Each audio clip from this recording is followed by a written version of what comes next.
Hey, this is Steve Zeltzer with WorkWeek, and we're with Michael Sullivan this morning. And Michael is one of the leading performers and writers in the San Francisco Mime Troupe, which is a historic theatrical performance group who have confronted the issues facing working people, communities, African Americans, many other communities in the history, recent history of San Francisco and in the past history in some of their theatrical pieces. And he is faced, as all actors and actresses, surviving with the troupe in a world of COVID, which is completely different. And they've come up with a radio program which they're announcing and which hopefully will be spreading nationally. So welcome to Work Week, Michael. Well, thanks, Steve. Good to be here. So, Michael, why don't you talk about your project and what it's about and why it's important that people hear it?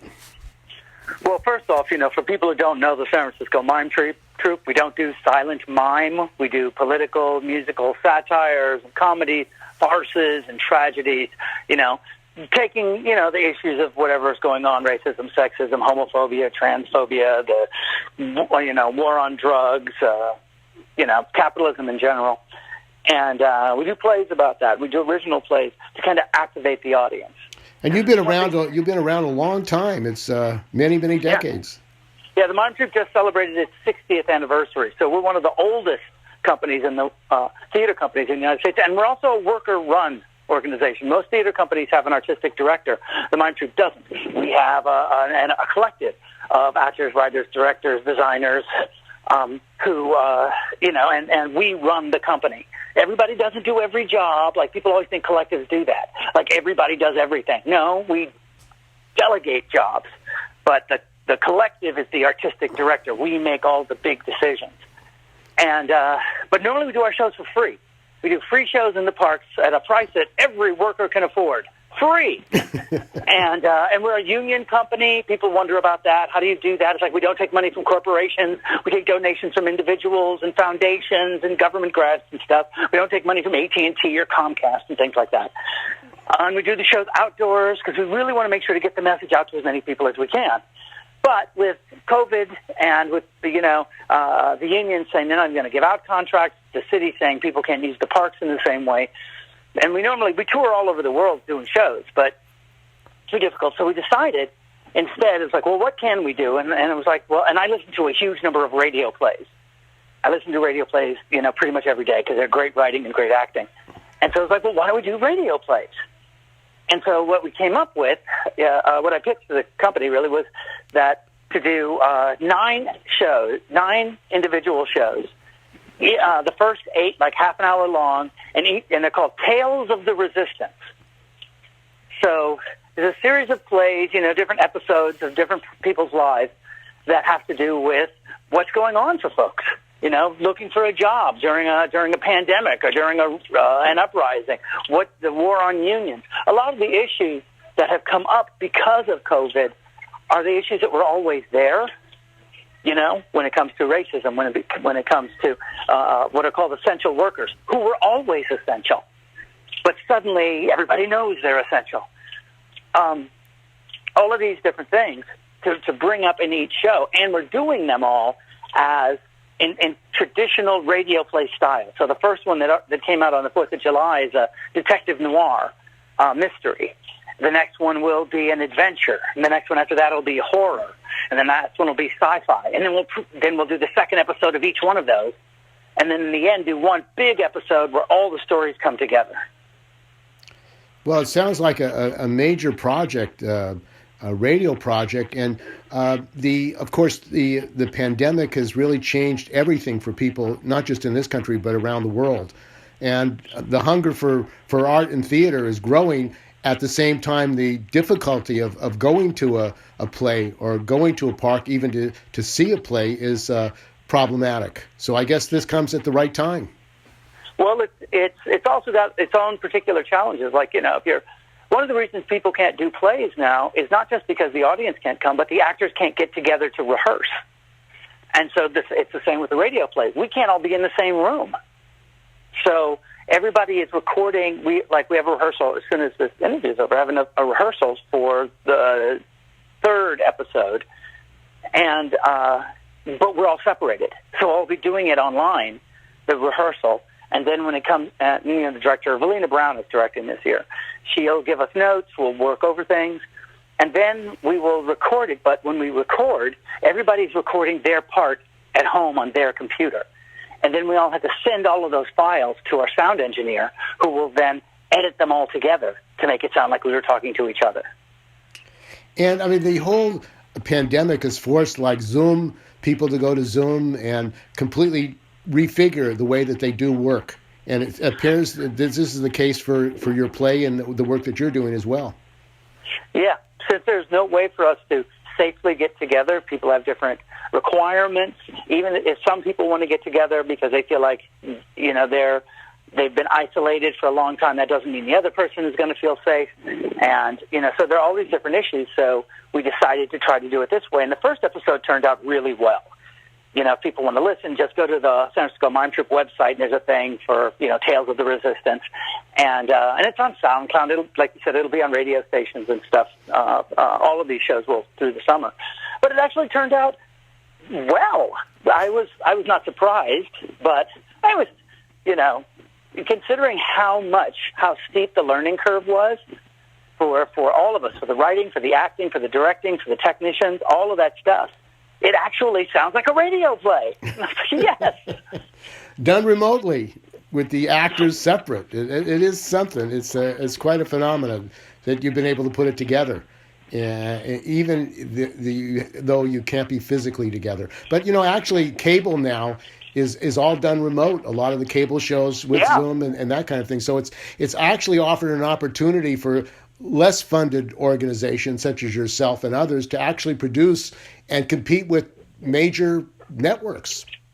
Yeah, well, it does give everyone a chance to kind of to if everybody's going to go to YouTube or whatever to watch stuff anyway, or seeing things that are produced in without the highest Hollywood standards. They're doing the best they can. That does mean that all of us can. The difficulty, I think, like I said, is that most major theater companies don't create their own work. Most of them do plays that other people wrote. Major regional ACT, Berkeley Rep, the Alley Theater, the Guthrie. They don't create things normally. They might develop somebody's play, but that play belongs to that playwright. Whereas the Mime Troupe, we write our own plays. We have, I'm the resident playwright, but, we have other writers, Ellen Callis and Marie Cartier on this particular show. And so, since we can write our own stuff, and we have a company of actors, which is also very rare for theaters now. Most things say they're a theater company, but they're really an institution that has a large staff. But they're very seldom do they have actors on payroll. They only have actors on payroll during the union actors are normally only on payroll during the show and its rehearsal. After that, they are laid off. And it's very devastating now for actors and actresses. I know your play, 1984, was scheduled around the country, and it has been circumvented as well. So I guess many actors, writers, their future is in jeopardy because of this COVID and the whole crisis. Yeah, it's been very, very difficult. Like you said, with 1984, it was going to be performed at other theaters around the country, and those theaters are still struggling to figure out when they're going to do it because they still want to do it. I was in a weird position because the show was opening at the Alley Theater, which is a big, major theater in Houston, and the show opened and then closed the next day because of the shutdown and everybody staying at home. But what the Alley ended up doing was going back in for one day and filming the show and then selling tickets and putting it online for 2 weeks. They got permission. So for 2 weeks, my 1984 was seen around the world, which is great. And like right now with the San Francisco Mime Troupe, I don't know if you know this, but starting today, a show we did a few years ago called Freedom Land, which is about police brutality and oppression, and it's a tragic farce about a black grandfather and his grandson, them trying to navigate through the war on drugs and stuff. That show is now on Vimeo. For 2 weeks, you can go onto Vimeo and see a San Francisco Mime Troupe show wherever you are in the world. we'd never had this opportunity before, and we're super fortunate. And Actors Equity worked with us, the Actors Union, to work out how to do it. And so, in a strange way, we're going to be reaching more people than we normally would. I mean, people have to go see the show, but and also since most of our shows are in the parks and we just ask for money afterwards, we had to set a price. So it's super cheap to see the show, and you can give even more if you want to. But it's interesting and it is weird, and it's going to be very difficult. Actors are so hungry for something to do, and also the actors that have struggled for so long. I mean, people for some reason don't always think of actors as workers. They think of them as, because most of the actors we hear about are in Hollywood, and we normally hear about them making millions of dollars on a contract.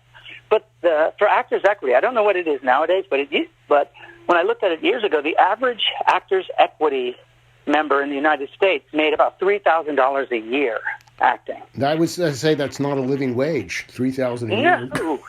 Yeah, and when you think, even if somebody's doing a show at whatever your local major theater company is, remembering that they got like 4 weeks' pay before that started, and that'll go through the end of the show, and then they're fired. And that's it. And they have to find another job because they've got rent or whatever. And if you are working at a major theater company, you can't have a job at the same time. You're working, 9 or 10 hours, sometimes 12 hours a day. You can't have another job. So as soon as you're laid off, you have to find another job. Actors are always looking for work. And Actors Equity, along with other unions, are they doing anything around getting funding for actors and actresses who culture and art is very badly hit in this country as a result of COVID? Have you been able to get any funding, or what is the situation? Well, actually, there's an organization called the Actors Fund, which is Actors Equity and I think Screen Actors Guild and AFTRA are all connected to somehow. And so Actors Fund, as soon as the shutdown happened, as soon as Broadway closed down and all these actors were thrown out of work, the Actors Fund started asking for donations from people who could afford it and sending out money, just sending out money to people. You would put your name on the list, and I received money from them, both for actors and writers, to help people. At that point they didn't know how long it was going to last. They're like, well, here, we hope this is like 1 month's rent, which in San Francisco is more like 2 days rent, but in most of the country, to most actors, it made a huge difference in terms of at least giving them a tiny bit of breathing space. But there was no ongoing support. Like in Germany immediately turned around and put aside like over $1 billion just for the arts when they had to shut down, because they were like, we need the arts to survive this pandemic so that when people can go back out, there are still theaters there, because theaters are the community space where the working class gets to talk to itself. Hollywood and television is corporations talking to us. Theater is the working class talking to itself. And it gets co-opted, but that is in essence what it is. And so Germany had they were like, if we don't have culture, what are we? Whereas the United States was like, meh, we got to save these, banks, and we got to make sure massage parlors can still open, and bars, and hairdressers, but not very much at all focus on the theaters, that we expect them to just be there. And all of the theaters are struggling, and when they come back, in a year maybe, what will the actors be doing? There won't be another generation of our next class of acting students coming out of schools, because they will not have been there. The actors will have had to have gotten other jobs, so that, and the writers, the technicians, all of these people will have to have gotten other jobs so that they could continue to pay rent. So even when the pandemic, if it passes, or even if we got vaccine, it still wouldn't matter if it's not soon enough. We'll be starting almost from scratch. The only thing that theaters will have, hopefully, is still have buildings. And we're talking with Michael Sullivan, who's with the Mime Troupe, which as a collective and is producing some important radio pieces despite the pandemic. And Michael, you've written about the crisis, the economic crisis. It seems that this COVID, the pandemic, has really transformed the whole world and exposed the contradictions in our society. The disparity of treatment of African American Latinos. It's opened the eyes and as it raised for the people the kind of discrimination and racism that has existed for many years, but now is much more in the open. Yeah, that the inherent, all of these things that have been very much foundational in the United States, racism, classism, sexism, that people accepted because they weren't right in their face. And I think a combination of everybody having to stay home and then watching, things transpire on the news or on Facebook or whatever, and saying, this is how bad it actually is, and it was always this bad. You just didn't notice it. And people saying, all those decade upon decade when people thought their boss was their friend or their landlord was their buddy, there are all these commercials that are always telling us that corporations are our best friend, that, your boss is closer to you than your fellow worker. And then when the shit hit the fan, basically, we all got laid off. Suddenly our landlord is staring at us saying, I'm going to kick you out if you can't pay your rent. And our boss is saying, well, the real problem here is the unions, and we've got to, and we can't, I don't know when we're going to have you back, or if we're going to have you back, or if we'll have you back, you might just have to get rid of that union. And corporations saying they need money and they need bailouts from the government, which they then squander on buying other companies or giving bonuses to CEOs. All this stuff is happening just as in a way it happened before, but it just didn't happen across the board and all at once. So now it is more undeniable. And then we make comedies about this. And, the coming situation of 47 million people unemployed, with the unemployment possibly running out at the end of July. 27 million people have lost their health care because their health care is tied to their jobs. It seems like the explosion is even going to be much deeper in the next couple of months of this year. And this is where we're going to start seeing when they're like, we don't have enough money to extend unemployment. And yes, money isn't an infinite thing, but we have been throwing money. The Fed has been throwing money into Wall Street, trillions of dollars, to keep it afloat since last fall. Before that, really, but really started heavy last fall, just to keep the market from crashing before the next election, because they didn't want Trump to be blamed for the next crash. So they've been just buying things up to keep stock prices artificially high. There's plenty of money for that. And if I'm an employee at a company, I don't benefit from it having a high stock price.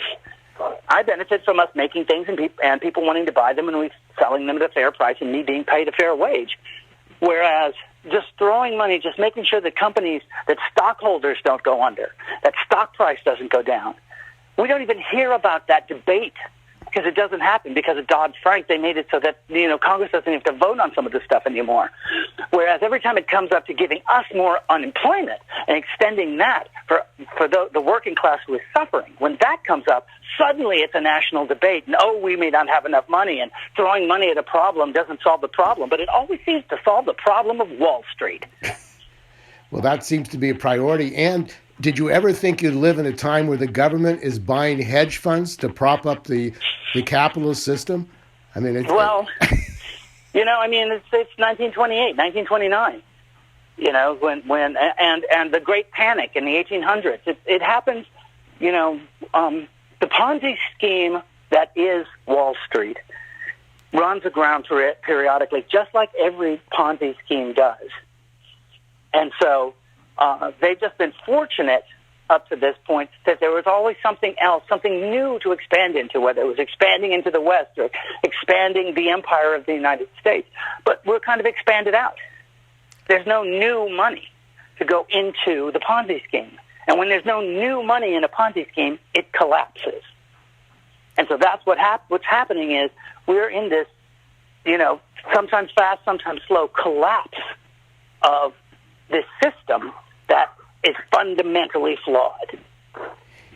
And we're talking with Michael Sullivan again of the Mime Troupe. Do you see this, it's almost a cataclysmic crisis that people, the working people and society, the system is in. Do you see a transformation coming? Because how are people going to survive without a real restructuring of the system?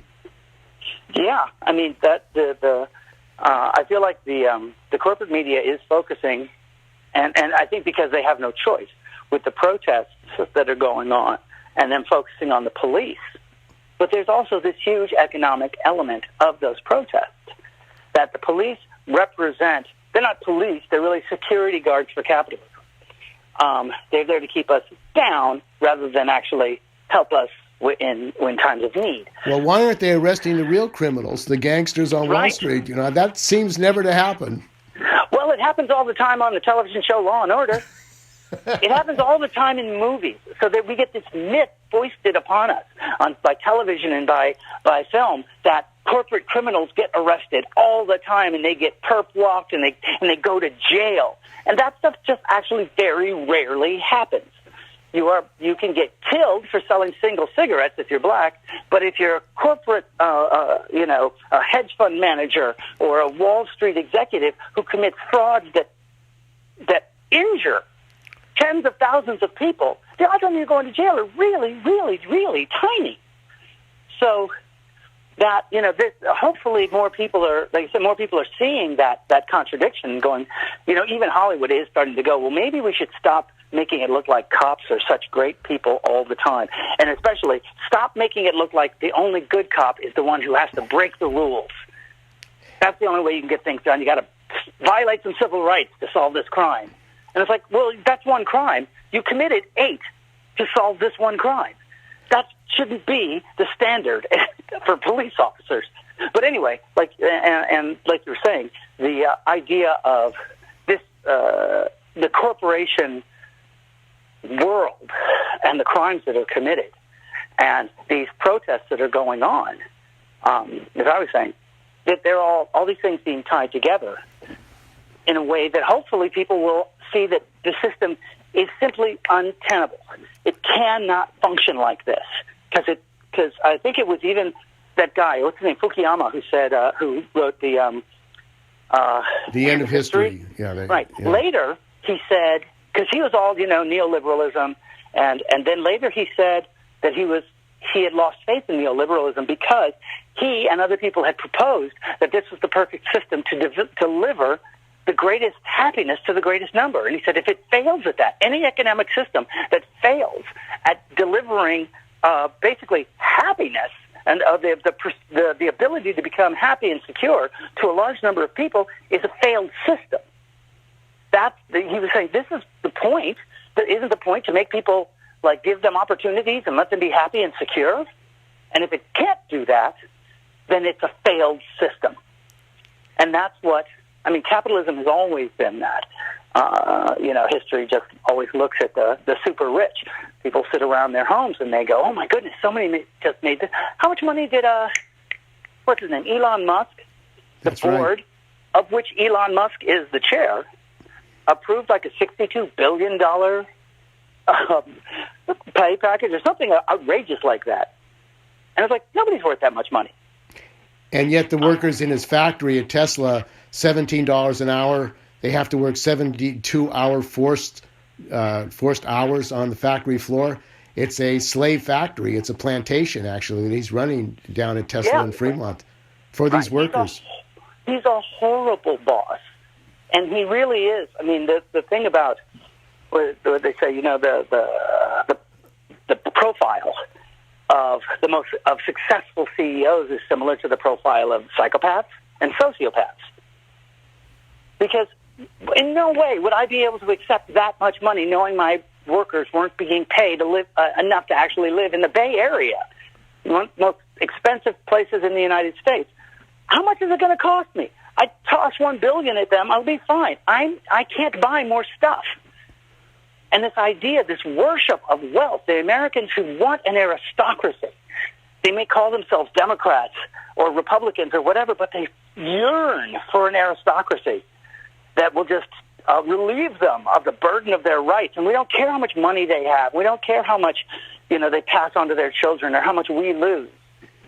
And we see these people go, oh, my goodness, Elon Musk, he's like Tony Stark. He's like Iron Man. No, he's not. He's never stopped a bank robbery. He's never gotten a freaking cat out of a tree. He just does stuff for himself. And it may be neat, but is it beneficial? And is it special in any way? No. He's a battery maker, and his company has come up with some really good batteries. But if you want to benefit the society, you have to look at it kind of across the board. And he's employing people who can't even afford the product they make. They have to spend 2.5 hours to and from their jobs. Most of them live in the Central Valley, right. So they have to commute. And after 72 hours on the job, having to commute to Central Valley, it leaves you very little time for your own life. You're like a slave. You think about how much money Tesla spent on sending a sports car into space, and how much it would have cost for them to build housing for their workers. There's no comparison. We're talking with Michael Sullivan of the Mime Troupe. And Michael, it seems like you've got a lot more content coming with this whole crisis and what we're facing. Well, and then there's the whether or not we get to have an election this fall is a whole other, more fodder for comedy. What's going to happen with that? What's going to happen with, is the country eventually going to simply balkanize and break apart? How's the military going to deal with its internal problem with Nazis and neo-Confederates? What is the culture going to look like afterwards? Will the privileged let go at some point, or do you have to pry their dying, stinking fingers from the levers of the country? Yes. Yeah. Power concedes nothing without a demand. And what is a demand? That's one of the things that kind of always bugs me. I go to protests, and I speak at protests sometimes. And there'll be people up there saying, we demand that Trump do this, and we demand that Trump do that. Or else what? Are you going to go on strike? Are you going to storm the White House? You can't just demand things with no backup. Otherwise, it's just a request. And requests are fine. But when you demand change, there has to be some threat involved. We demand this or else this. Well, we haven't had a mass working class movement since the 30s and 40s. The last general strike was in Oakland in 1946. There was one in San Francisco in 1934. Do you see the working class, organized and unorganized, really starting to mobilize politically and begin to use its power, which it has, but has not used since the 30s and 40s? Yes, and that's why the politicalization of so many people right now. I mean, I feel like the protests that are happening now are directly related to the Occupy Wall Street protests. The Occupy Wall Street had an effect. That by the time the Democrats were trying to scramble together this last time, the points of Occupy Wall Street were very much the points they were talking about. That they weren't swept into the dustbin of history. They actually had an impact. People had, because the questions had been brought to the general American population, and that people wanted to, have the chance to become president, or at least win the nomination. They had to address those questions. And that's the same thing, in some ways, it's happening now with all the protests that are going on, except for, we've got, spray tan Nero, who is just trying to figure out where his exit strategy is, or does he try to become Nero?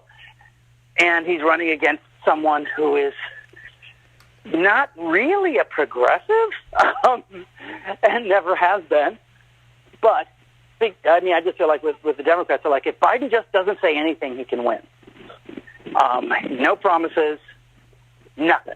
Just stay out of the limelight, and which is an awful strategy, and everybody who proposes that should be taken out back and put under a horse or something. And what does that say about the political situation in the United States, that what the people are presented with, and as far as the two major candidates, are Trump and Biden?